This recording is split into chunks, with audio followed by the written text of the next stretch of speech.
கர்த்தருடைய பரிசுத்த நாமத்திற்கு ஸ்தோத்திரம். இன்றைய நாளுக்கான தேவவார்த்தை சங்கீதம் 138 அதிகாரம் 1 மற்றும் 8 வசனங்கள். உம்மை என் முழு இருதயத்தோடும் துதிப்பேன், தேவர்களுக்கு முன்பாக உம்மை கீர்த்தனம் பண்ணுவேன்.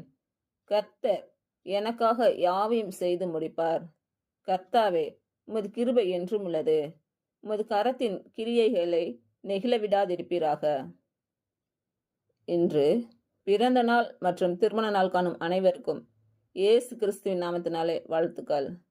கர்த்தர் உங்கள் பலவீனங்களை மாற்றி உங்களுக்கு பலத்தை கட்டளையிடுவாராக.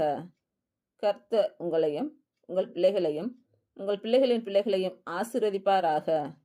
கர்த்தர் உங்களோடு இருந்து உங்கள் பணிகளையும் பயணங்களையும் ஆசீர்வதிப்பாராக. ஆமேன்.